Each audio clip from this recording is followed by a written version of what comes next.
الحمد لله وكفى وسلام على عباده الذين اصطفى أما بعد أعوذ بالله من الشيطان الرجيم بسم الله الرحمن الرحيم شهر رمضان الذي أنزل فيه القرآن سبحان ربك رب العزة عما يصفون وسلام على المرسلين والحمد لله رب العالمين اللهم صل على سيدنا محمد وعلى آل سيدنا محمد وبارك وسلم اللهم صل على سيدنا محمد وعلى آل سيدنا محمد وبارك وسلم اللهم صل على سيدنا محمد وعلى آل سيدنا محمد وبارك وسلم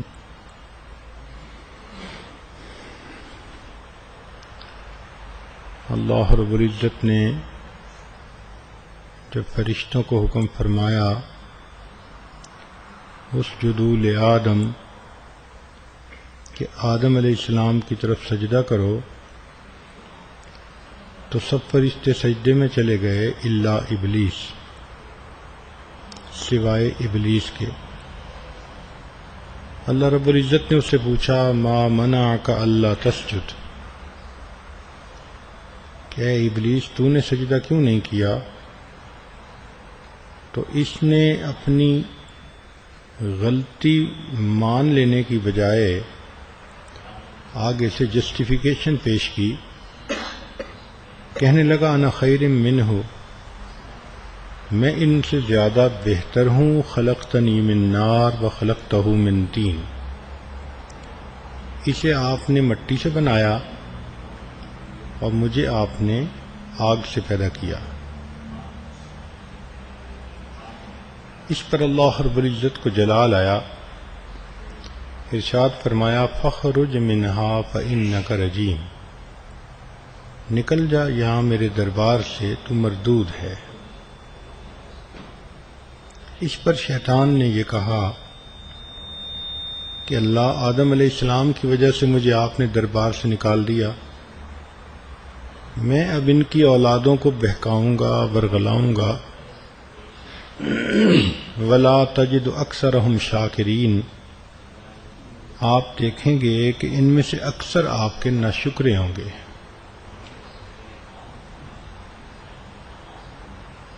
اور بات بھی اس نے قسم اٹھا کر کہی، فَبِعِزَّتِكَ، کہ اللہ مجھے آپ کی عزت کی قسم، لَأُغْوِيَنَّهُمْ أَجْمَعِينَ، میں ان سب کو بہکاؤں گا، الا عبادک، سوائے وہ آپ کے چند مخلص بندے جن پر میرا داؤ نہ چل سکے گا۔ تو اللہ رب العزت نے آدم علیہ السلام کو بھی زمین پر اتار دیا، شیطان کو کہا کہ تم چاہو ورغلاؤ، جو میرے بندے ہوں گے تم ان کو ورغلا نہیں سکو گے۔ شیطان نے اللہ تعالی سے قوت مانگی تو فرمایا کہ تم انسان کو نظر نہیں آ سکو گے، تمہاری اولاد کثرت سے بڑھے گی، ایک ایک بندے کے ساتھ کئی کئی شیطان لگے ہوں گے، اور تم اس کے جسم میں خون کی طرح گردش کر سکو گے، ہاں قلب کے اندر داخل نہیں ہو سکو گے۔ شیطان خوش ہو گیا کہ اب تو میں ایک انسان کو بھی صحیح راستے پہ نہیں رہنے دوں گا۔ سیدنا آدم علیہ السلام نے عرض کیا پروردگار عالم، اس کو اتنی قوت مل گئی، اس کے بدلے میں مجھے بھی کچھ عطا فرما دیجئے۔ تو فرمایا کہ جو بھی انسان شیطان کے بہکاوے میں آ کر گناہ کر بیٹھے گا، اپنی زندگی میں جب بھی اس پر نادم اور شرمندہ ہوگا، میں اس کے سب گناہوں کو معاف کر دوں گا۔ تو یہ ایک مقابلہ شروع ہو گیا حق اور باطل کا۔ سیدنا آدم علیہ السلام حق پر تھے، شیطان باطل پہ تھا، اور وہی سلسلہ آج تک چلا آ رہا ہے۔ تو یوں سمجھیے کہ پوری کائنات میں دو قوتیں آپس میں زور آزمائی کر رہی ہیں۔ ایک حق کی قوت جس میں انبیاء کرام تشریف لائے اور اللہ کی مدد ان کے ساتھ رہی، اور دوسری طرف شیطان کی قوت۔ حق والے بندوں کو اللہ کی طرف جوڑتے ہیں، اور باطل والا شیطان بندوں کو اللہ سے توڑتا ہے، دنیا کا دیوانہ بناتا ہے۔ اب اللہ تعالیٰ بندے کو دیکھتے ہیں کہ یہ ہماری طرف آتا ہے یا شیطان کی طرف جاتا ہے، یہ ہمیں اپنا مقصود زندگی بناتا ہے یا دنیا کی چکا چوند کے پیچھے لگ جاتا ہے۔ رخ زیبا کے آگے شمع رکھ کر وہ یہ کہتے ہیں، ادھر آتا ہے یا دیکھیں ادھر جاتا ہے پروانہ۔ اللہ تعالیٰ نے یہ ایک امتحان بندوں سے لیا کہ میرے بندو، تم میری طرف آتے ہو یا شیطان کی طرف جاتے ہو؟ مگر اللہ تعالیٰ چاہتے یہ ہیں کہ بندے میری طرف آئیں، اس لیے فرمایا الم اعہد الیکم یا بنی آدم اللہ تعبدوا الشیطان انہ لکم عدو مبین۔ اے بنی آدم، کیا تم نے مجھ سے عہد نہیں کیا تھا کہ تم شیطان کی پوجا نہیں کرو گے؟ یہ تمہارا ظاہر باہر دشمن ہے۔ وَأَنِ اعْبُدُونِی، ایک میری ہی عبادت کرو گے، ھذا صراط مستقیم، یہ ہے سیدھا راستہ۔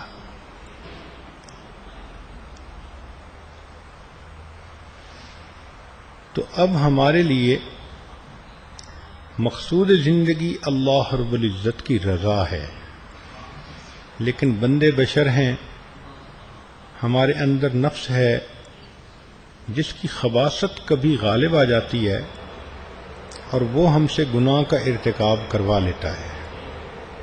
نفس اور شیطان دونوں مل کر انسان کو تباہ کرنے کے اوپر تلے ہوئے ہیں، اور ہماری غفلت دیکھیے کہ ہم اپنے نفس کو پالنے میں لگے ہوئے ہیں۔ تو اللہ رب العزت نے یہ ایک پوری زندگی کا مجاہدہ بنا دیا۔ اس لیے ہمارے بزرگ فرماتے ہیں، نہ چت کر سکے نفس کے پہلواں کو، تو یوں ہاتھ پاؤں بھی ڈھیلے نہ ڈالے۔ ارے اس سے کشتی تو ہے عمر بھر کی، کبھی وہ گرا لے کبھی تو دبا لے۔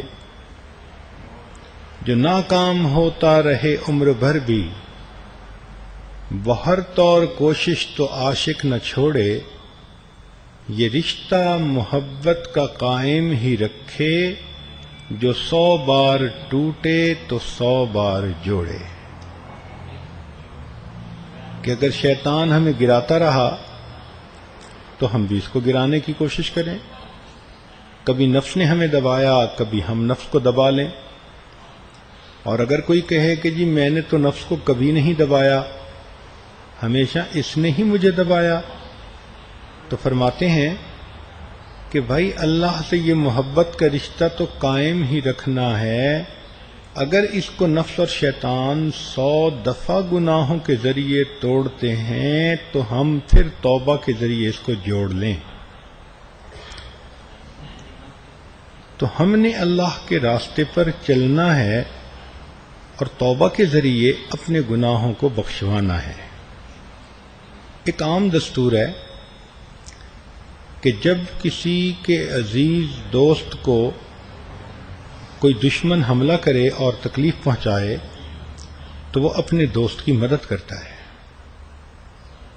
اسی طرح شیطان انسان کو بھٹکانے کے لیے حملہ آور ہوتا ہے، اللہ رب العزت اپنے بندوں کی مدد فرماتے ہیں، چونکہ اللہ تعالیٰ نے فرما دیا اللہ ولی الذین آمنوا، اللہ دوست ہے ایمان والوں کا۔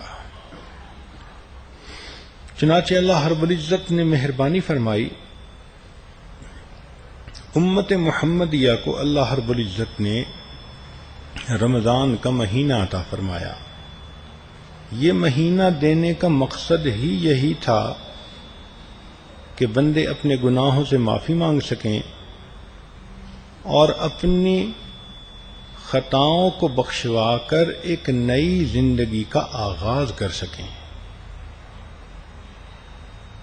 اب یہاں پر ایک طالب علم کے ذہن میں سوال پیدا ہوتا ہے کہ اللہ رب العزت اگر چاہتے ہیں کہ بندے میری عبادت کریں تو پھر شیطان کو کیوں بنایا؟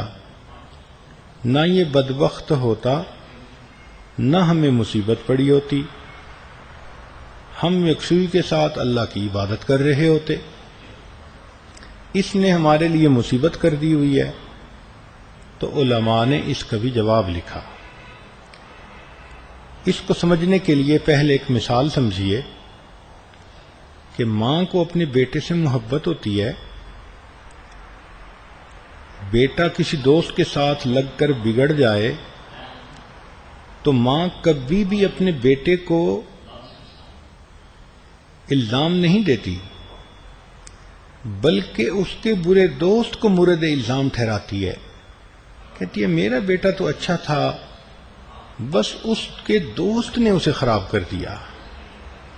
پھر جو بھی بوجھ ہوتا ہے وہ سارا دوست کے سر پہ ڈالتی ہے، بیٹے کو بچا لیتی ہے۔ بیوی کو اپنے خامن سے محبت ہے، مگر خامن بگڑ گیا۔ اب بیوی کسی کی زبان سے اپنے خامن کے بارے میں بری بات نہیں سن سکتی، لہذا اگر کوئی بھی کہے کہ تمہارا خامن تو ایسا اور ویسا، تو وہ آگے سے کہتی ہے نہیں، میرا خامن تو بہت اچھا، اتنے اچھے دل کا ہے، وہ تو چلتے ہوئے پاؤں بھی زمین پہ آہستہ رکھتا ہے کہ اس کو بھی تکلیف نہ پہنچے، مگر اس کے دوست برے تھے، انہوں نے اس کو بہکا دیا۔ گویا نہ ماں بیٹے پہ الزام سن سکتی ہے، نہ بیوی خامن کا الزام سن سکتی ہے، ہمیشہ اس کے ساتھ والوں پہ ڈالنے کی کوشش کرتی ہے۔ یہ محبت کا دستور ہے۔ اللہ رب العزت کو اپنے بندوں پہ محبت ہے۔ اب بندے غلطیاں بھی کرتے ہیں، خطائیں کرتے ہیں، گناہ کرتے ہیں، تو اللہ رب العزت نے شیطان کو اس لیے بنایا کہ اگر وقت آیا تو یہ سارا کا سارا بوجھ میں اپنے بندے کی بجائے اس شیطان کے سر پر ڈال دوں گا۔ اس لیے قرآن مجید میں دیکھیں، جہاں بھی کسی سے بھول ہوئی، اللہ تعالیٰ نے اپنے بندوں پہ بوجھ نہیں ڈالا، کہیں تو کہہ دیا فَأَزَلَّهُمُ الشَّيْطَانُ، ان دونوں کو بھٹکا دیا شیطان نے، بھلا دیا۔ فَأَنْسَانِيهُ الشَّيْطَانُ، ایک جگہ کہا مِن بَعْدِ أَن نَزَغَ الشَّيْطَانُ، کام تو بندوں نے کیے، مگر اللہ تعالیٰ نے بھی بوجھ شیطان کے سر پہ ڈالا کہ یہ ایسا بدبخت تھا کہ اس نے بھلا دیا۔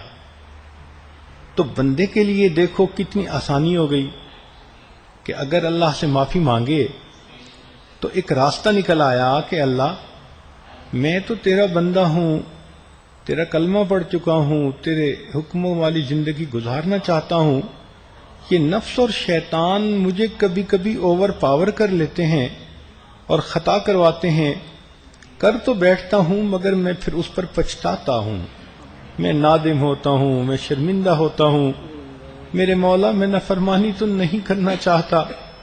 اللہ تعالیٰ اب اس کی اس ایکسکیوز کو قبول فرما لیتے ہیں، ہاں شیطان نے بہکا دیا، بندہ تو اچھا تھا، چلو غلطی کو معاف کر دیا۔ اگر شیطان نہ ہوتا تو ہم اپنی خطاؤں کا الزام کسی اور پہ ڈال ہی نہ سکتے، ہمیں اپنا بوجھ خود اٹھانا پڑ جاتا۔ تو دیکھو شیطان کے پیدا کرنے میں بھی ایک حکمت ہو گئی کہ اللہ رب العزت نے بندوں کی بخشش کے راستے آسان کر دیے۔ چنانچہ اللہ تعالیٰ نے رمضان مبارک کا مہینہ بنایا ہی اسی لیے ہے کہ اپنے بندوں کی خطاؤں کو معاف کر دے، ان کی مرادوں کو پورا کر دے، تاکہ وہ آئندہ ایک نئی زندگی گزارنے لگ جائیں۔ اور اس میں اللہ تعالیٰ نے ایسے بہانے بنا دیے، یوں لگتا ہے کہ اللہ رب العزت کی رحمت بندے کی بخشش کرنے پر تلی ہوئی ہے۔ ہم نے دیکھا ہے سرکاری دفتروں میں جب کوئی افسر کسی کام کو کرنے کی نیت کر لیتا ہے نا، وہ پھر بہانے ڈھونڈتا ہے چھوٹے چھوٹے، جی اس وجہ سے میں نے یہ کام ایسے کر دیا، اس وجہ سے میں نے یہ کام یوں کر دیا۔ چھوٹی چھوٹی باتیں ہوتی ہیں، ان کو بہانہ بنا کر بڑے بڑے کام نکال دیتا ہے۔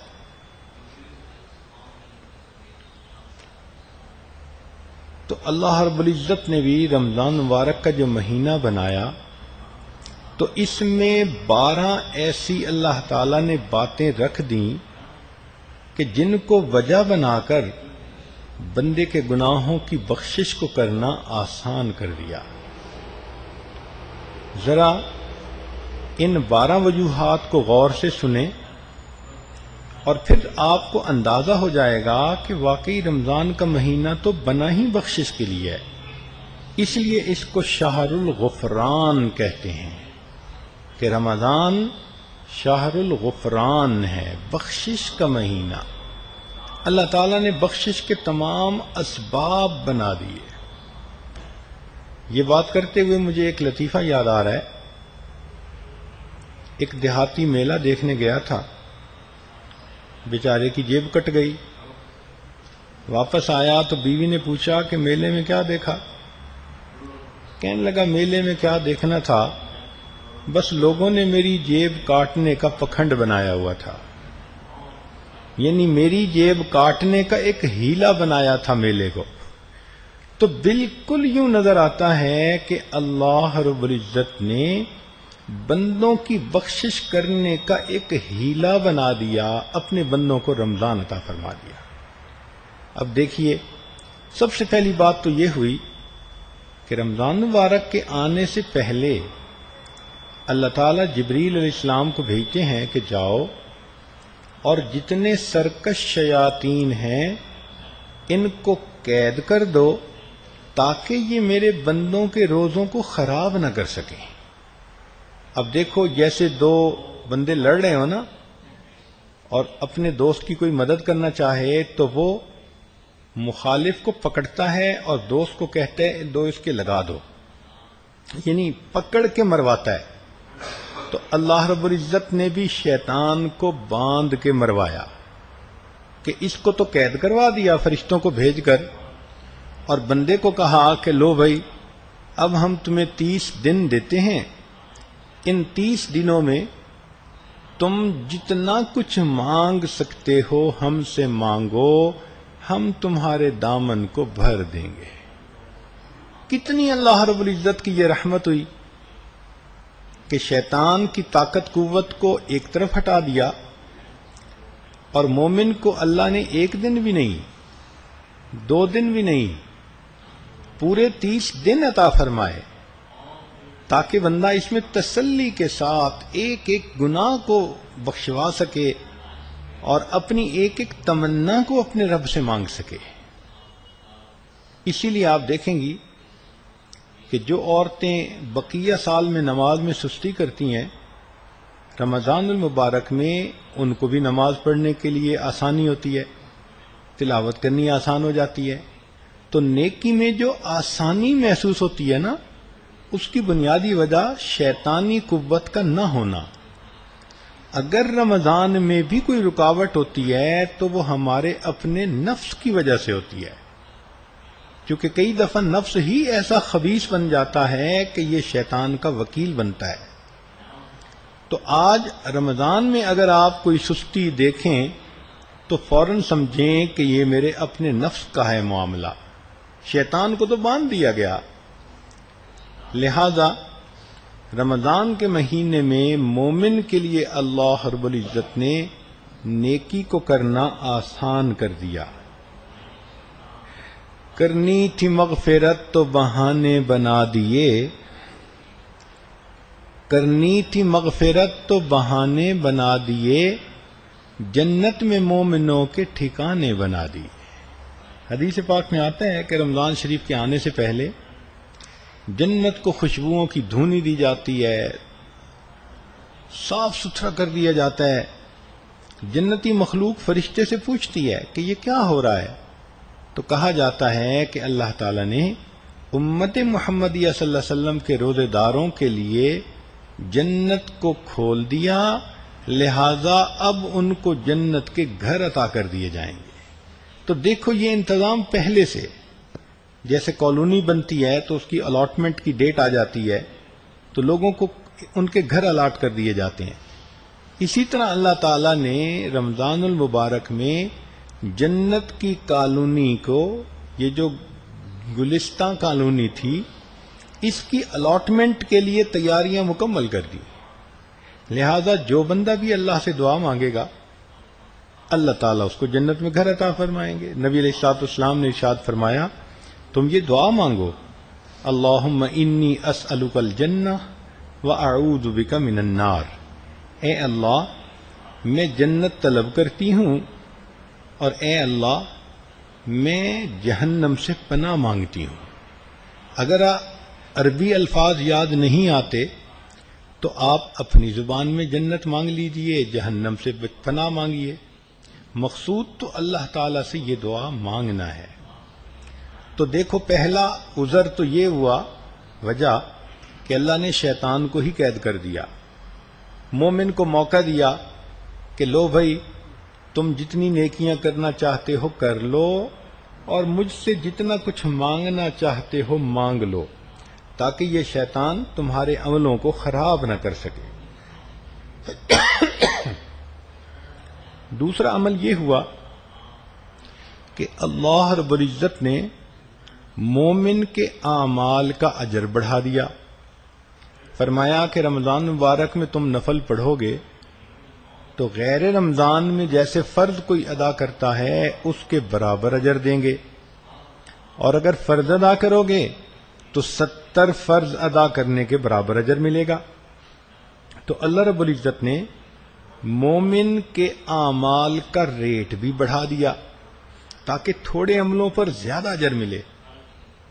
ایک طرف شیطان کو بنوا دیا اور دوسری طرف مومن کے اعمال کا اجر بڑھا دیا تاکہ اس تھوڑے سے وقت میں اس کو زیادہ سے زیادہ اجر مل سکے. تیسرا کام یہ ہوا کہ اللہ رب العزت نے مومن کو اختیار دے دیا کہ تم افطاری اور سحری کے وقت میں مجھ سے جو بھی دعا مانگو گے میں پروردگار تمہاری دعا کو قبول کروں گا. چنانچہ نبی علیہ الصلوۃ والسلام نے فرمایا کہ فی کل یوم و لیلۃ دعوۃ مستجابہ، کہ روزہ دار آدمی کی رات اور دن میں دعا قبول. اس کو تھوڑا سمجھنے کی کوشش یوں کیجئے کہ اگر کوئی ایسا بندہ جس کو آپ بڑا ولی سمجھتی ہیں، اس کی نیکی تقوی پر آپ کو بڑا اعتماد ہے، اس کی فراست پر آپ بڑا یقین رکھتی ہیں، اور وہ آپ کو پیغام بھیجے کہ قبولیت دعا کا وقت ہے، اللہ سے جو مانگنا چاہتی ہو مانگ لو، تو اب آپ بتائیں کہ آپ کتنی لجاجت کے ساتھ اور رو رو کے اللہ سے دعا مانگیں گی کہ بھئی قبولیت دعا کا وقت ہے، خوب مانگ لو. تو اگر ایک ولی کے بتانے پر آپ اتنا یقین کے ساتھ دعا مانگتی ہیں تو سنیں، ولیوں کے سردار، انبیاء کے سردار، ملائکہ کے سردار، سید الاولین والآخرین حضرت محمد مصطفیٰ احمد مجتبیٰ صلی اللہ علیہ وسلم نے یہ بات بتلائی کہ روزہ دار آدمی کی افطار کے وقت میں دعا قبول ہوتی ہے. اب اس سے بڑی گارنٹی کیا چاہیے؟ تو ہمیں چاہیے کہ افطار کے وقت میں ہم خوب دعائیں مانگیں. عام طور پر ہم نے دیکھا ہے کہ انسان کا نفس بڑا خبیث ہے. وہ افطاری کا وقت جیسے قریب ہوتا ہے نا تو بندے کے اوپر بھوک پیاس کو اور زیادہ طاری کرتا ہے. چنانچہ سب لوگ گھروں میں دسترخوان لگاتے ہیں. اب اس کے اوپر ٹھنڈے مشروبات ہوتے ہیں، گرم گرم چیزیں بنی پڑی ہوتی ہیں، اور ان کی مہک بندے کو اور زیادہ بے قرار کر رہی ہوتی ہے. تو ہم نے دیکھا کہ بس آخری چند منٹ اسی میں لگ جاتے ہیں. بس سموسہ بنا دو اور کڑی کھچڑی جلدی سے لے آؤ، بس اسی میں ہی بندہ لگا رہتا ہے. حالانکہ یہ جو آخری 15-20 منٹ آدھا گھنٹہ ہوتا ہے یہ تو اللہ سے مانگنے کا ہوتا ہے. تو مستورات کی خدمت میں گزارش ہے کہ افطاری کا جو بھی انتظام کرنا ہو وہ روزے کا وقت ختم ہونے سے 10-15 منٹ پہلے مکمل کر لیا کریں، اور آخری 10 منٹ اپنی عاقبت سنوارنے کے لیے فارغ کر لیا کریں. اس وقت میں انفرادی طور پر دعا مانگیں. کام کر رہی ہیں، ہاتھ نہیں اٹھا سکتی تو کوئی ضروری نہیں، بنا ہاتھ اٹھائے اپنے دل میں دعا مانگتی رہیں. دعا تو دل کا عمل ہے. اگر ایسی جگہ ہیں جہاں لوگ ہیں، دکھاوا نہیں کر سکتی، بچنا چاہتی ہیں تو بنا ہاتھ اٹھائے دعا مانگیں دل میں. اور اگر اپنے گھر میں ہیں تو بھائی ہر کام سے فارغ ہو کے یکسوئی کے ساتھ، توجہ کے ساتھ، بچوں کو بھی ساتھ بٹھا لیں، سب عورتیں بھی اکٹھی ہو جائیں، اور اس 10-15 منٹ میں اللہ رب العزت سے خوب مانگیں. جب اللہ کے پیارے حبیب صلی اللہ علیہ وسلم جو صادق الامین تھے ان کی زبان فیض ترجمان سے یہ بات نکلی کہ اس وقت کی دعا قبول ہوتی ہے، تو پھر ہمیں مانگنے میں کیوں کوتاہی کرنی چاہیے؟ کتنی عورتیں ہیں سارا سال پریشان رہتی ہیں.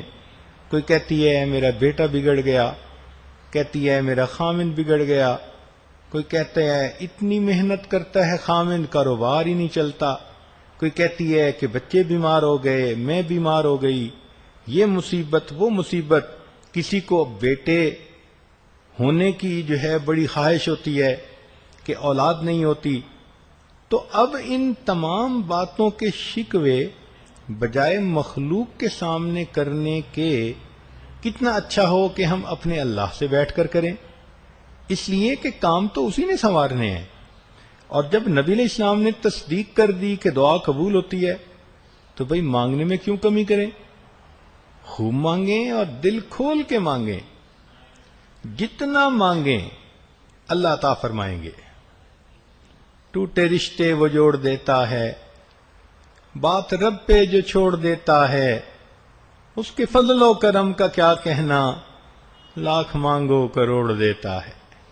وہ پروردگار تو اتنا مہربان ہے کہ ہمیشہ بندے کا دامن چھوٹا ہوتا ہے، اور اللہ رب العزت کی دین ہمیشہ بڑی ہوتی ہے. تو اللہ رب العزت سے خوب مانگیے. اسی طرح سحری بھی آپ 10-15 منٹ وقت ختم ہونے سے پہلے مکمل کر لیں، اور اس وقت میں آپ اللہ رب العزت سے دعا مانگ لیا کریں. تو یوں سمجھ لیں کہ جیسے ایک بندے کو بلینک چیک دے دیا جائے سائن کر کے، اور اس کو کہا جائے کہ بھئی جتنی اماؤنٹ اس کے اوپر لکھو گے وہ تمہیں مل جائے گی. تو وہ بندہ تو کہتا ہے کہ میرے مزے ہو گئے، میں چاہوں تو 100,000 لکھوں اور میں چاہوں تو ملین لکھوں. جتنا وہ لکھے گا اسے ملے گا. یوں سمجھیں کہ اللہ رب العزت نے مومن کو 60 بلینک چیک عطا فرما دیے. افطاری کا چیک الگ اور سحری کا الگ، کیونکہ فرمایا فی کل یوم و لیلۃ دعوۃ مستجابہ. چنانچہ 60 چیک کی ایک چیک بک اللہ نے ہر مومن کو دے دی. فرمایا میرے بندو جو چاہتے ہو لکھو، ہم سب کچھ تمہارے اکاؤنٹ میں ٹرانسفر کر دیں گے. اور یہ بات سمجھ میں بھی آتی ہے.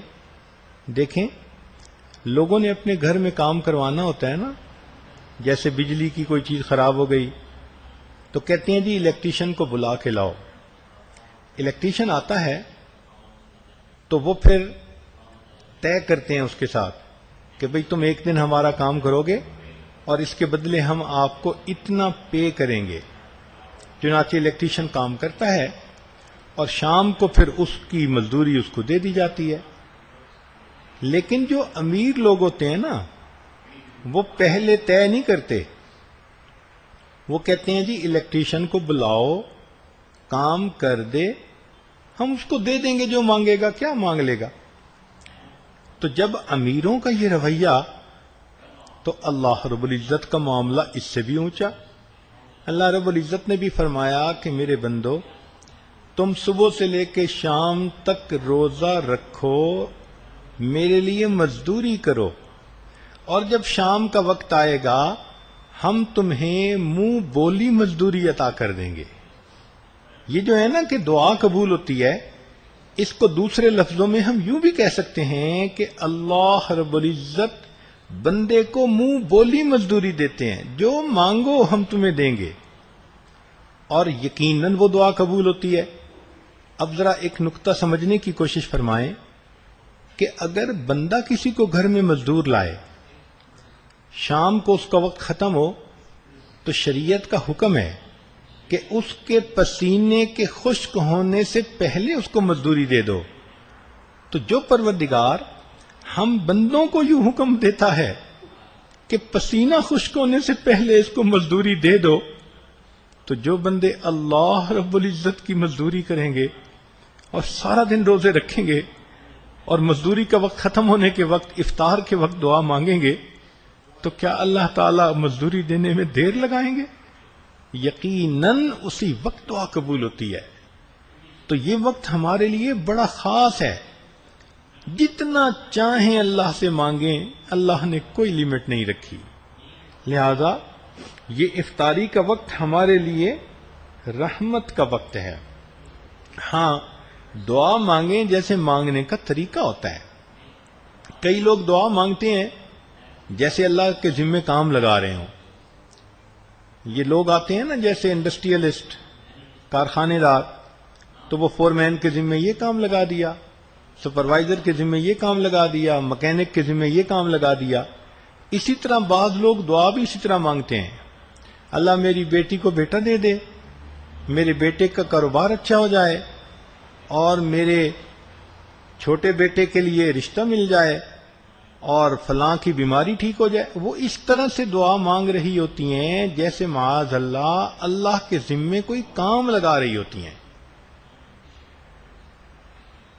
اللہ رب العزت ہیں، ان کی عظمت کو ذہن میں رکھیں، اور مانگتے ہوئے لجاجت کے ساتھ، عاجزی کے ساتھ خوب اللہ سے عاجزی سے مانگیں، اللہ عطا فرما دیں گے. درے کریم سے بندے کو کیا نہیں ملتا، جو مانگنے کا طریقہ ہے اس طرح مانگو. مانگیں تو ہم نا جیسے مانگنے کا طریقہ ہے. تو اس لیے یہ افطاری کا وقت، سحری کا وقت بڑا قیمتی وقت ہے. اس کو آپ کمانے کی کوشش کریں اور اس سے فائدہ اٹھانے کی کوشش کریں. پھر چوتھی بات یہ ہوئی کہ اگرچہ شیطان کو قید کر دیا، اعمال کا اجر بڑھا دیا، سحری افطاری میں دعائیں قبول کرنے کی خوشخبری سنا دی، مگر کچھ بندے ایسے تھے کہ پھر بھی غفلت کرتے. تو اللہ رب العزت نے ایک اور بہانہ بنا دیا. کیا؟ کہ اپنی مخلوق کے ذمے لگا دیا کہ تم روزہ داروں کے لیے مغفرت کی دعا مانگو. چنانچہ حدیث پاک میں آتا ہے کہ جو بندہ روزہ رکھتا ہے، ہوا میں پرندے، پانی میں مچھلیاں اور بلوں کے اندر چیونٹیاں روزہ دار کی مغفرت کے لیے دعا مانگتی ہیں. کہ اگر کوئی میرا بندہ اتنا ہی غافل ہو، نہ روزے جو ہے نا کہ افطاری کے وقت دعا مانگ پائے، نہ کوئی زیادہ کوشش کر سکے، تو چلو اگر خود نہیں کرے گا تو ہم اس طریقے سے اس کی بخشش کا بہانہ بناتے ہیں. چنانچہ فرمایا کہ ان کو ہم نے سفارشی بنا دیا اور یوں کہیں گے کہ دیکھو میری مچھلیاں دعا مانگ رہی ہیں، چیونٹیاں دعا مانگ رہی ہیں، پرندے دعا مانگ رہے ہیں، میں ان کی سفارش کو قبول کرتا ہوں اور ان کی سفارش پر میں روزہ دار کے سب گناہوں کو معاف کر دیتا ہوں۔ ہے نا بہانہ؟ اس کو کہتے ہیں کرنی تھی مغفرت تو بہانے بنا دیے، جنت میں مومنوں کے ٹھکانے بنا دیے۔ پھر بندے کو خوشخبری بھی سنا دی کہ دیکھو ہر رات میں لاکھوں جہنمی جہنم سے بری کیے جاتے ہیں۔ ایک روایت میں آتا ہے کہ مدینہ طیبہ کے قریب ایک قبیلہ تھا جس کا نام تھا بنی کلب۔ وہ بکریاں پالنے میں بڑے مشہور تھے، ہر گھر میں 100 200 بکریاں ہوتی تھیں، اور پورے قبیلے کے پاس اتنی ہزاروں بکریاں تھیں کہ جب وہ چرنے کے لیے نکلتی تھیں تو 2 پہاڑوں کے درمیان پوری وادی کو بھر دیا کرتی تھیں۔ ہزاروں بکریاں تھیں۔ تو نبی علیہ الصلوۃ والسلام نے بنی کلب کا نام لے کر فرمایا کہ اللہ رب العزت بنی کلب کی بکریوں کے بالوں کے برابر جہنمی جہنم سے بری فرما دیتے ہیں۔ اب ایک بکری کے جسم پر ہزاروں لاکھوں بال ہوتے ہیں تو پھر پورے قبیلے کی بکریوں کے بال کتنے ہوں گے؟ تو اگر اتنے بندے ایک رات میں اللہ تعالی جہنم سے نکالتے ہیں تو اس میں اگر ہم بھی اللہ سے مانگیں کہ مولا تیرا کرم اتنا ہے، لاکھوں کو آپ معاف فرما رہے ہیں، میرے مولا مجھ غریب کو بھی اس میں شامل فرما لیجئے، تو یقیناً اللہ رب العزت کی رحمت مہربانی فرمائے گی اور ہمارے گناہوں کو بخشا جائے گا۔ بلکہ حدیث پاک میں آتا ہے کہ اللہ تعالیٰ فرشتے کو کہتے ہیں کہ اعلان کرو ہل من سائل فاعطی له، ہے کوئی سوال کرنے والا کہ جس کو عطا کر دیا جائے، تو خود پوچھا جا رہا ہے۔ تو دیکھو اللہ رب العزت نے بخشش کا یہ بھی طریقہ نکال لیا کہ بندوں کو خوشخبری بھی سنا دی تاکہ ان کی ہمت بندھے کہ اگر لاکھوں بخشش اپنی کروا رہے ہیں تو بھئی ہم کیوں پیچھے رہیں، ہمیں بھی بخشش کروانی چاہیے۔ تو یہ بھی ایک بہانہ اللہ نے مہیا فرما دیا۔ سبحان اللہ، کرنی تھی مغفرت تو بہانے بنا دیے، جنت میں مومنوں کے ٹھکانے بنا دیے۔ پھر چھٹا بہانہ دیکھیے کہ اللہ رب العزت نے ایک ایسی رات دے دی، فرمایا کہ جس میں عبادت خیر من 1000 شہر، 1000 مہینوں کی عبادت سے زیادہ بہتر۔ یا اللہ، ایک رات اگر ہم پالیں تو گویا 83 سال کی عبادت کا ثواب مل گیا۔ سبحان اللہ، کہتے ہیں نا ایک جھٹکے میں کام کر دیا۔ لو اللہ رب العزت نے بھی مہربانی فرما دی، فرمایا کہ میرے بندو اس ایک رات میں عبادت کر لو گے جتنی تمہاری عام عمریں ہوتی ہیں، اگر 70-80 سال کی ایوریج عمر ہوتی ہے تو ہم اس سے بھی زیادہ کا اجر تمہیں ایک رات میں عطا فرما دیں گے۔ ایک جھٹکے میں کام بنا دیا بندے کا۔ اب یہاں سوال ذہن میں پیدا ہوتا ہے کہ جی ہم لیلۃ القدر میں کیسے عبادت کریں، ہمیں تو نہیں پتا وہ کب آئے گی۔ سبحان اللہ، نبی علیہ الصلوۃ والسلام نے امت پر کتنا احسان فرمایا کہ آپ نے بتلا دیا کہ وہ رمضان میں ہوتی ہے، پھر فرما دیا کہ بھائی وہ رمضان کے آخری عشرے میں ہوتی ہے، اور یہ بھی بتلا دیا کہ آخری عشرے کی طاق راتوں میں ہوتی ہے، یعنی 21 23 25 27 29۔ وہ تو کبھی بھی ہو سکتی ہے، لیکن زیادہ غالب گمان یہ ہے کہ وہ ان میں سے کوئی ایک رات ہوگی۔ تو اور کام آسان کر دیا کہ تم ایک رات ذرا آرام کر لینا اور دوسری پوری رات جاگ لینا، پھر آرام کر لینا، پھر دوسری پوری رات جاگ لینا۔ تو طاق راتیں دے دیں، ورنہ 10 کی 10 راتیں بھی فرما سکتے تھے تو بندے کو 10 راتیں جاگنی پڑ جاتی، مشکل ہو جاتی۔ میرے مولا آپ اپنے بندوں پر کتنے مہربان ہیں، ان 10 راتوں میں بھی اس کو ریلیکس کر دیا کہ چلو تم ایک دن ذرا ریلیکس محسوس کر لینا، مگر دوسری رات جو تاک رات آئے گی اس میں خوب ہمت کر لینا۔ اب یہاں پر بندہ سوچتا ہے، اے اللہ میں بندہ ہوں، تھک جاتا ہوں، تو اگر میں مغرب سے عشاء تک عبادت کروں تو کیا پتا کہ وہ جو خاص رحمت کا وقت ہے جس میں اللہ کی رحمتوں کا نزول ہوتا ہے وہ عشاء کے بعد ہو، اور اگر بالفرض میں عشاء کے بعد شروع کروں اور 10 بجے تک عبادت میں کرتی رہوں تو کیا پتا وہ وقت جو ہے وہ 10 بجے کے بعد ہو، میں 11 بجے تک کروں وہ 11 کے بعد ہو، میں 12 بجے عبادت کر کے سو جاؤں تو وہ 12 کے بعد ہو، تو مجھے تو نہیں پتا کہ وہ وقت کب شروع ہوتا ہے۔ تو اللہ رب العزت نے اور زیادہ مہربانی فرما دی۔ کہتے ہیں کہ جب استاد مہربان ہوتا ہے نا شاگرد پر، تو پھر اس کو پیپر دینے کے لیے گیس لگا دیتا ہے۔ گیس کا کیا مطلب ہوتا ہے کہ اس کو ہنٹ دے دیتا ہے تاکہ وہ سمجھداری سے کام لے کر تیاری کر لے اور جلدی پاس ہو جائے۔ اللہ رب العزت نے بھی اپنے بندوں پر مہربانی فرمائی اور لیلۃ القدر کے ڈھونڈنے میں ان کو گیس لگا دیا کہ میرے بندوں تمہارے لیے آسانی۔ اب وہ ایسا گیس ہے کہ جس کی وجہ سے یقیناً ہر بندے کو لیلۃ القدر میں عبادت کا ثواب مل سکتا ہے۔ ممکن ہے بعض مستورات یہ سوچیں کہ جی گارنٹی سے کون کہہ سکتا ہے کہ ہم عبادت کر سکتے ہیں، ہمیں تو نہیں پتا، مگر تھوڑی سی سمجھداری سے کام لینے والی بات ہے۔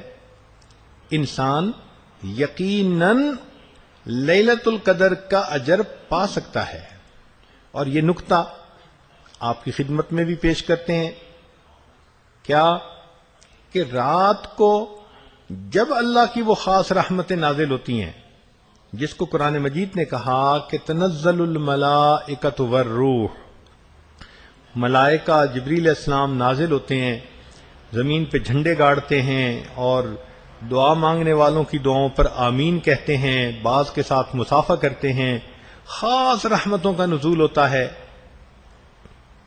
اب وہ خاص رحمت کب نازل ہونا شروع ہوتی ہے اس کا تو ہمیں کوئی پتہ نہیں، اللہ جانے وہ مغرب سے شروع ہو جاتی ہے، 10 بجے ہوتی ہے، 12 بجے ہوتی ہے، 3 بجے ہوتی ہے، اس کے سٹارٹ کا کچھ پتہ نہیں۔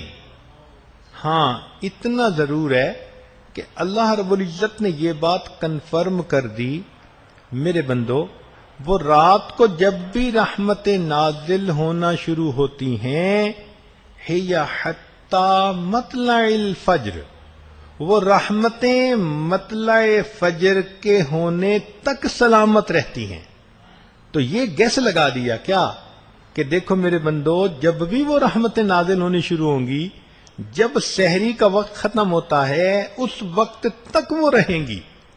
تو بھائی اگر ہم رات کے ابتدائی حصے میں زیادہ عبادت نہ کر سکے تو اگر یہ معمول بنا لیں کہ سحری ہم ہر رات 10-15 منٹ آدھا گھنٹہ وقت ختم ہونے سے پہلے ختم کر کے وہ جو آخری آدھا گھنٹہ ہے اس میں کچھ نفل پڑھ لیں، تلاوت کر لیں، دعائیں مانگ لیں، تو جب بھی لیلۃ القدر ہوئی اس کی برکتیں مطلع فجر تک یقیناً رہیں گی۔ یہ قرآن کا فیصلہ ہے۔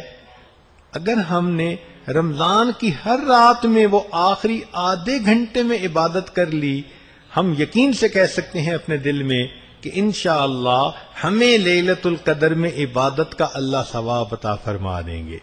کتنی آسانی ہو گئی۔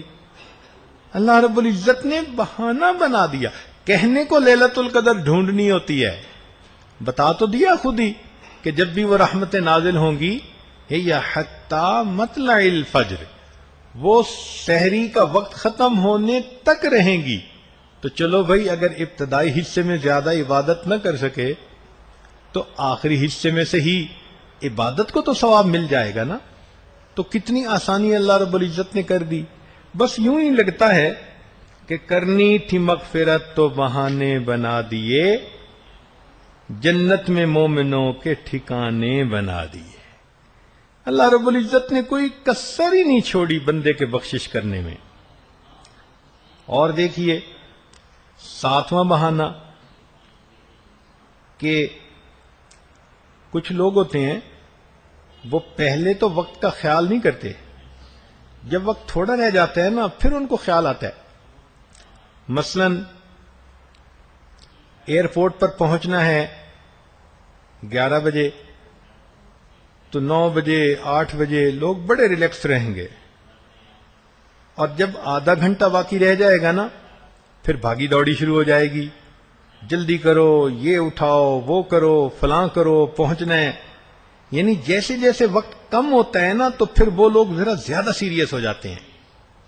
تو اللہ رب العزت بندے کی اس فطرت کو جانتے سمجھتے تھے، لہذا پروردگار عالم نے یہ کہا کہ ہو سکتا ہے کہ میرے کچھ بندے پورے رمضان میں بھی ریلیکس رہیں کہ جی 30 دن ہیں کوئی بات نہیں مانگ لیں گے، اور اسی میں وقت گزار بیٹھیں، اور جب آخری رات آئے تو اب ان کے سمجھ میں بات آئے کہ اوہو ہم نے تو 29 راتیں کچھ نہ مانگا، یہ تو آخری رات آ گئی تو اب مانگنے والے زیادہ ہو جائیں گے۔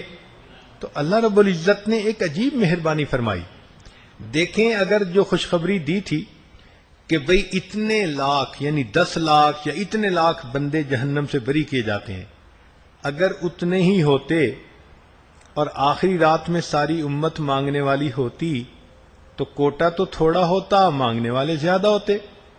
اللہ رب العزت نے مہربانی کر دی۔ حدیث پاک میں آتا ہے کہ رمضان المبارک کی آخری رات میں اللہ رب العزت جہنم سے بری ہونے والوں کا کوٹا بڑھا دیتے ہیں۔ کتنا کہ پہلی رمضان سے لے کر اس رات تک پورے رمضان میں جتنے جہنمی جہنم سے بری ہوئے اللہ تعالی آخری رات میں اتنے جہنمیوں کو بری فرما دیتے ہیں۔ واہ میرے مولا، سبحان اللہ، تیری رحمتوں پہ قربان جائیں۔ کہاں کہاں اللہ نے اپنے بندوں کی مدد فرمائی، کیسے کیسے مدد فرمائی کہ تاکہ کسی طرح یہ بخشوا لیں اپنے گناہوں کو۔ میرا دشمن شیطان بندھا ہوا ہے، وہ قسمیں کھاتا تھا میں ان کو برگلاؤں گا بہکاؤں گا، اس کو تو میں نے بندھوا دیا اور ان کو دینے کے لیے میں نے ان کو موقع دے دیا۔ لہذا اگر پورے رمضان میں نہیں مانگ سکے تو چلو آخری رات میں مانگ لیں گے۔ تو آخری رات میں جہنم سے بری ہونے والوں کی تعداد بڑھا دی، فرمایا کہ اتنے لوگوں کو آخری رات میں جہنم سے بھی بری کر دیا جاتا ہے۔ اچھا ایک اور بھی صورت تھی، کچھ ایسے لوگ ہوتے ہیں کہ آخری وقت میں جاگتے ہیں، متوجہ ہوتے ہیں، سیریس ہوتے ہیں، اور کچھ ایسے بھی ہوتے ہیں غافل قسم کے لوگ کہ جب وقت گزر جاتا ہے تب احساس ہوتا ہے۔ تو ایسا بھی ہو سکتا تھا کہ جب آخری رات کا وقت بھی گزر گیا اور رمضان کی بجائے شوال کا چاند نظر آ گیا تو اب ان کو احساس ہو اوہو رمضان تو چلا گیا اور ہم نے تو مانگنا تھا نہیں مانگا۔ تو اللہ رب العزت نے اور مہربانی فرما دی، ایکسٹینشن دے دی۔ کیا کر دیا؟ فرمایا کہ جب رمضان ختم ہوتا ہے تو جو یکم شوال کی رات ہوتی ہے اللہ کے ہاں اس کو لیلۃ الجائزہ کہا جاتا ہے۔ اس رات کو بھی اللہ نے بندوں کی دعاؤں کی قبولیت کی رات بنا دیا کہ جن کو اب آ کر چوٹ لگی اور احساس ہوا کہ ہم تو کر نہ سکے اور وقت گزر گیا، فرمایا چلو ہم تمہیں بھی وقت میں گنجائش دے سکتے ہیں، اگر پہلے نہ مانگ سکے اس رات میں تم مانگو گے ہم اس رات میں بھی تمہاری دعاؤں کو قبول کر لیں گے۔ کرنی تھی مغفرت تو بہانے بنا دیے، جنت میں مومنوں کے ٹھکانے بنا دیے۔ اچھا ہو سکتا ہے کہ ایسے بھی بندے ہوں کہ جو آخری رات میں بھی نہ مانگے، ایسی عورتیں کہ جو رمضان میں بھی غافل اور چاند رات میں اپنی مہندی سے ہی فارغ نہ ہوئیں، تو بھائی اب کیا بنا؟ اللہ رب العزت نے اور مہربانی کر دی، فرمایا کہ اچھا اب میرے بندے عید کی نماز پڑھنے تو آئیں گے ہی، لہذا جب عید کا مجمع بیٹھا ہوتا ہے، حدیث پاک میں آتے ہیں اللہ تعالیٰ عالم الغیب ہیں، پھر بھی فرشتوں کو گواہ بنانے کے لیے پوچھتے ہیں کہ عبادی و امائی، یہ میرے بندے آخر کیوں یہاں پر جمع ہیں؟ تو فرشتے جواب دیتے ہیں کہ اے اللہ، یہ وہ مزدور ہیں جنہوں نے مزدوری کی اور جنہوں نے آپ کے حکم پر رمضان کے روزے رکھے، رات کی تراویح پڑھی، اب یہ مزدور اپنی مزدوری لینے کے لیے اکٹھے ہو گئے۔ ہم نے دیکھا ہے کہ وہ لوگ جو جمعہ نہیں پڑھتے، نمازیں نہیں پڑھتے، غافل قسم کے نوجوان ہوتے ہیں، عید کے دن تو وہ بھی اچھے کپڑے پہن کر عید پڑھنے کے لیے آ جاتے ہیں۔ عید کا دن جو ہوا، اس میں تو شریک ہونا آسان ہے۔ وہ ایک لطیفہ بنا ہوا ہے کہ ایک صاحب نے نہ نمازیں پڑھی نہ روزے رکھے، عید کا دن تھا تو سیویاں بڑے شوق سے کھا رہے تھے، تو کسی نے کہا کہ کیا تو کچھ ہے نہیں، سیویاں بڑے مزے سے کھا رہے ہو۔ اس نے آگے سے جواب دیا کہ دیکھو، نہ میں نے روزے رکھے نہ میں نے تراویح پڑھی، اب اگر میں سیویاں بھی اچھے شوق سے نہ کھاؤں تو میں نے کافر ہو کے تھوڑا مرنا ہے۔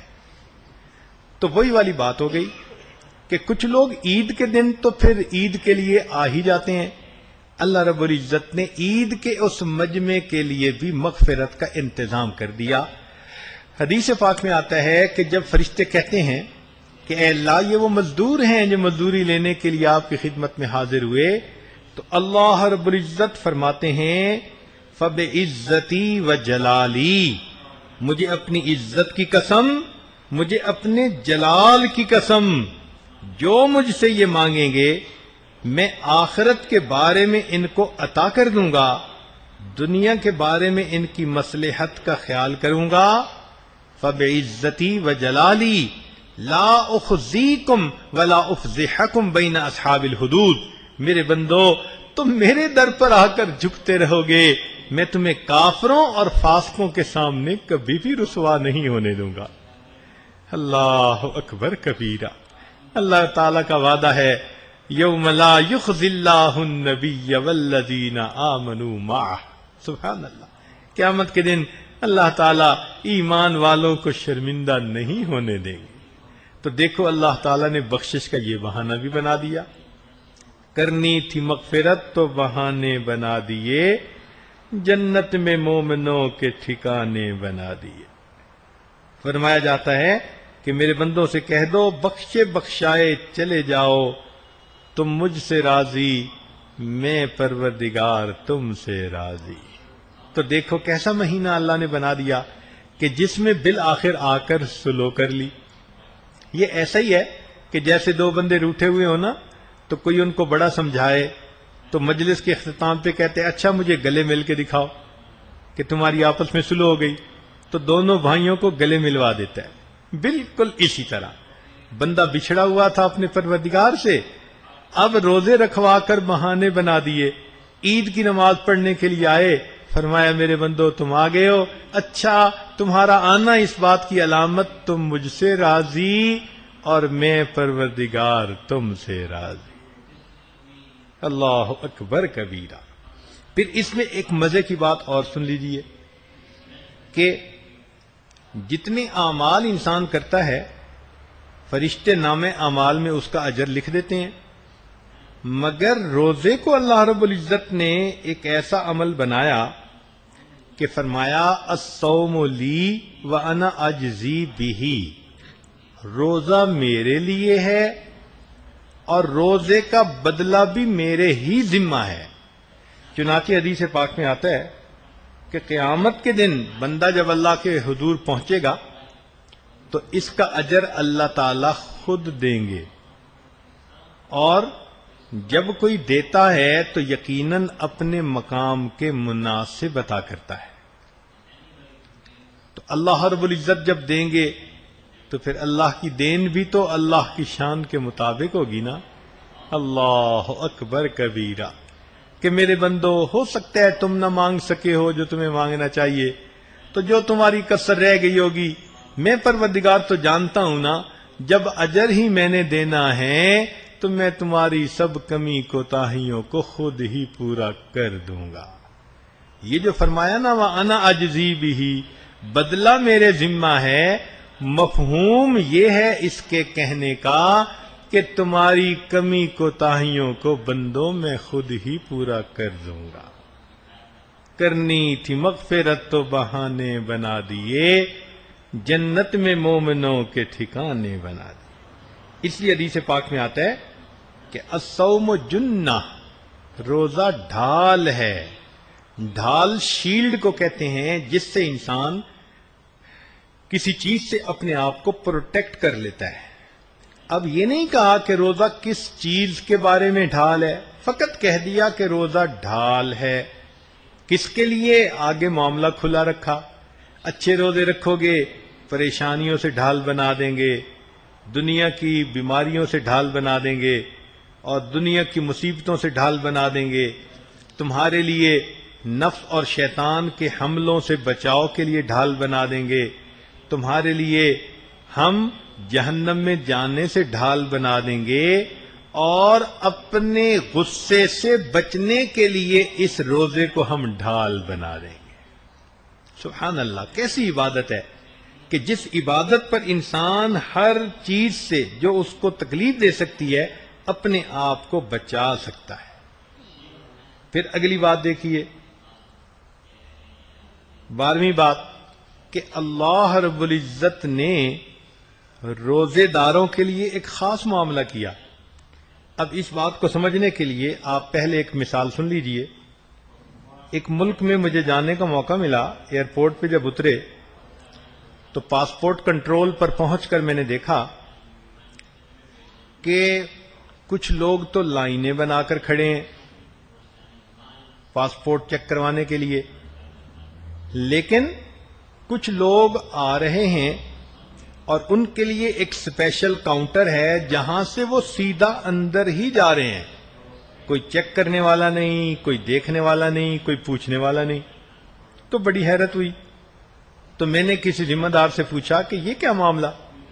اس نے کہا کہ یہ لوگ ہمارے ریزیڈنٹ ہیں، کنٹری کے سٹیزن ہیں. سٹیزن کے لیے پاسپورٹ پہ مہر لگوانے کی شرط ہم نے ختم کی ہوئی ہے، لہذا جتنے باہر کے لوگ وزٹر ہوں گے وہ تو پاسپورٹ چیک کروائیں گے اور پھر جائیں گے، اور جو ہمارے ملک کے ریزیڈنٹ ہیں ان کے لیے راستہ کھلا، یہ آئیں اور سیدھا اندر داخل ہو جائیں. یہ ایک واقعہ ذہن میں ایسا یاد رہا کہ جب میں حدیث پاک پڑھتا ہوں تو مجھے اکثر یاد آتا ہے نبی علیہ الصلوۃ والسلام نے ارشاد فرمایا کہ جنت کے 8 دروازے ہوں گے، ان میں سے ایک دروازے کا نام الریان ہوگا.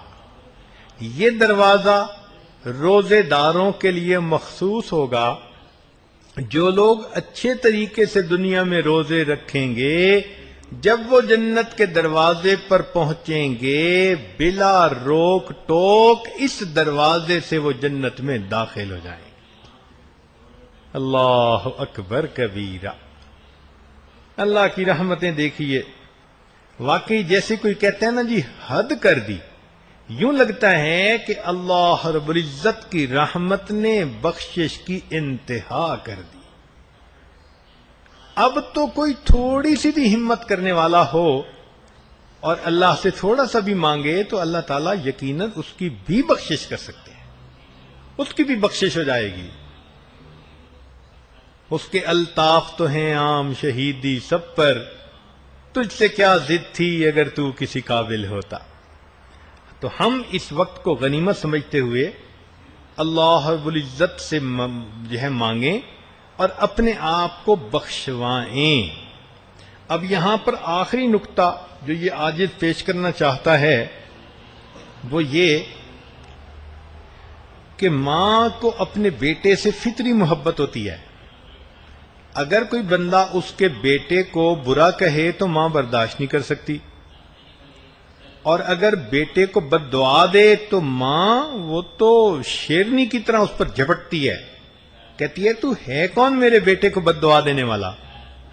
لیکن اگر کوئی بد دعا دے اور ماں اس بندے کی بد دعا پر آمین کہہ دے تو اس سے اندازہ لگا سکتی ہیں کہ ماں اپنے بیٹے سے کتنا دکھی ہوگی، کس قدر اس کا دل رنجیدہ ہوگا کہ اب وہ ماں جو سراپا رحمت تھی بیٹے کے لیے، اتنی برداشت تھی، اتنا صبر تھا، اب اس نے بد دعا سنی اور بد دعا پر آمین کہہ دی۔ اس کا کیا مطلب کہ بیٹے نے ماں کا دل دکھانے میں کوئی کمی نہ چھوڑی۔ اب ذرا غور کیجئے کہ نبی علیہ الصلوۃ والسلام اس امت پر کتنے شفیق، کتنے مہربان، رؤوف الرحیم۔ اللہ اکبر، اتنے مہربان کہ راتوں کو جب مانگتے تھے تو آپ کی ریش مبارک آنسوؤں سے تر ہو جاتی تھی۔ عائشہ صدیقہ لانا فرماتی ہیں کہ آپ نماز میں قرآن پڑھتے تھے، میں آپ کے آنسو مصلے پر گرتے ہوئے جو ہے دیکھا کرتی تھی۔ ایسے راتوں کو روتے تھے، اللہ سے مانگتے تھے، سجدے میں مانگتے تھے دعائیں۔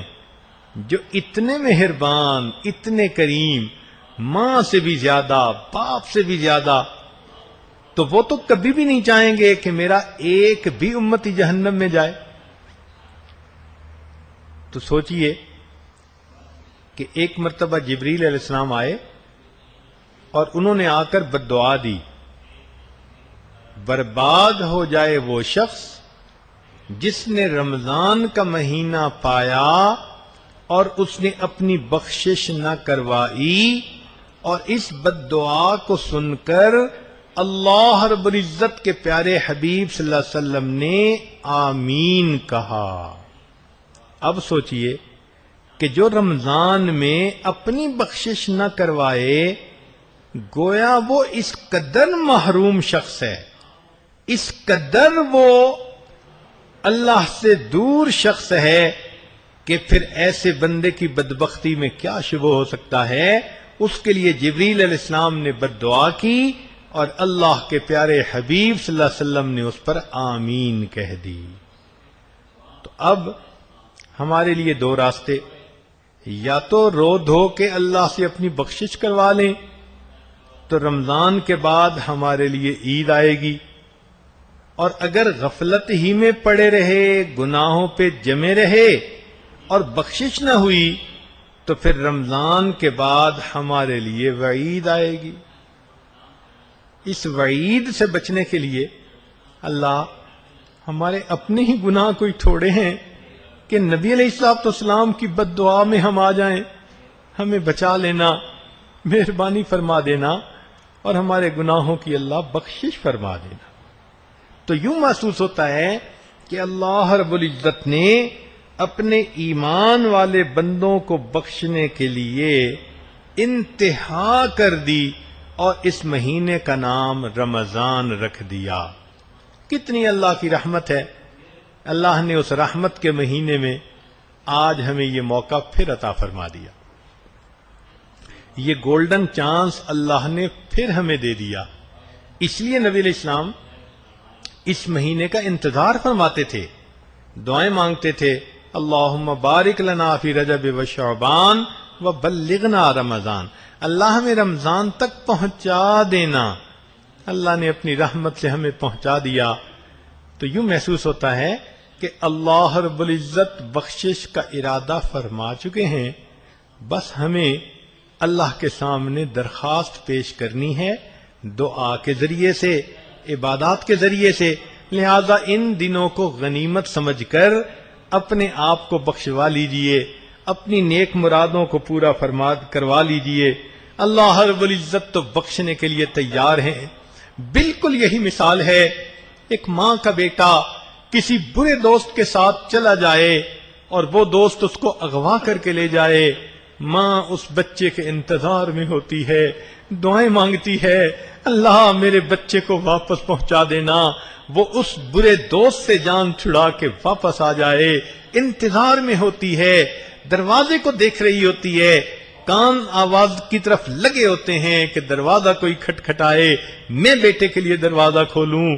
بالفرض وہ بیٹا برے دوست سے جان چھڑا کر اگر ماں کے دروازے پر آ کر دروازہ کھٹکھٹائے، امی میں آ گیا ہوں دروازہ کھول دیں، وہ مجھے جو ہے دوست پھر پکڑ کے نہ لے جائے، تو ماں دروازہ کھولنے میں کبھی دیر نہیں لگاتی۔ بالکل یہی معاملہ ہے، شیطان برا دوست تھا، اس نے ہمیں بہکائے رکھا، ورغلائے رکھا، اس نے ہم سے گناہ کروا لیے، مگر اللہ رب العزت ماؤں سے زیادہ محبت کرنے والے، وہ اپنے دروازے کو کھول کر انتظار میں ہیں، میرا بندہ کب میرے دروازے پر آتا ہے، میرے بندے آ، میں تیرے لیے دروازے کو کھولوں گا۔ آج ہم اگر اللہ کے در پہ کھڑے ہو کر یہ دعائیں مانگیں، مولا ہم نے شیطان سے جان چھڑائی، اب آپ سے سلو کرنا چاہتے ہیں، دروازے کو کھول دیجئے، تو کیا اللہ رب العزت رحمت کے دروازے کو کھولنے میں دیر لگائیں گے؟ بالکل نہیں، وہ تو قرآن میں پہلے سے فرما چکے، یا ایھا الانسان ما غرک بربک الکریم، اے انسان تجھے تیرے کریم پروردگار سے کس چیز نے دھوکے میں ڈال دیا؟ اپنے رب سے کیوں خفا پھرتا ہے؟ میں نے بخشش کے بہانے بنا دیے، آؤ میرے دروازے پر کھڑے ہو جاؤ، جو مانگو گے میں راستہ تمہارے لیے کھول دوں گا اور تمہارے لیے بخشش کو آسان کر دوں گا۔ لہذا دعا ہے اللہ رب العزت آج کی اس مجلس میں ہمارے گناہوں کی بخشش فرمائے اور ہمیں آئندہ نیکوکاری اور پرہیزگاری کی زندگی گزارنے کی توفیق عطا فرمائے۔ وآخر دعوانا ان الحمد للہ رب العالمین۔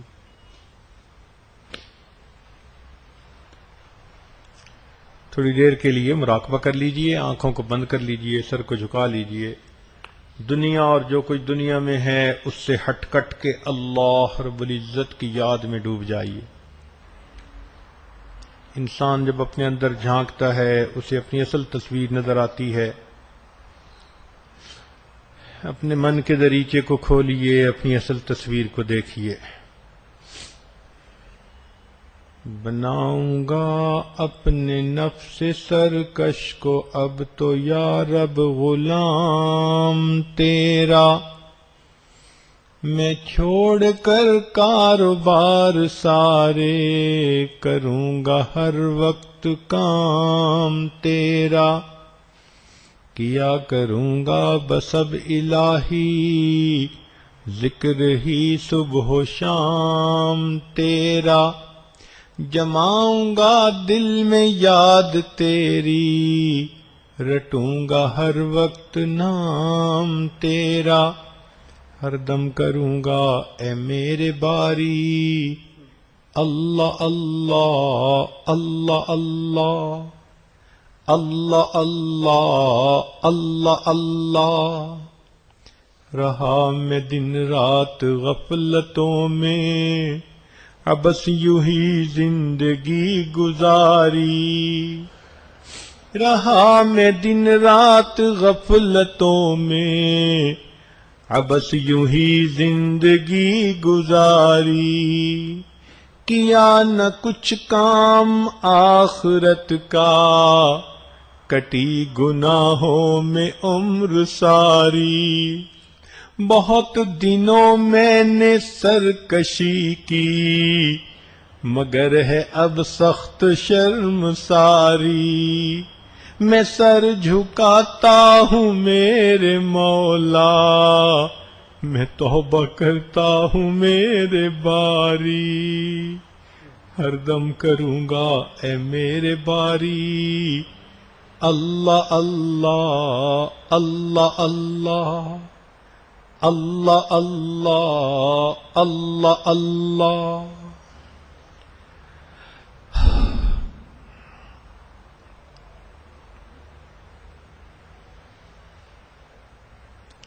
لا الہ الا اللہ محمد رسول اللہ۔ دعا کر لیجئے، سبحان ربی الوہاب، اللہم صلی علی سیدنا محمد وعلی آل سیدنا محمد وبارک وسلم۔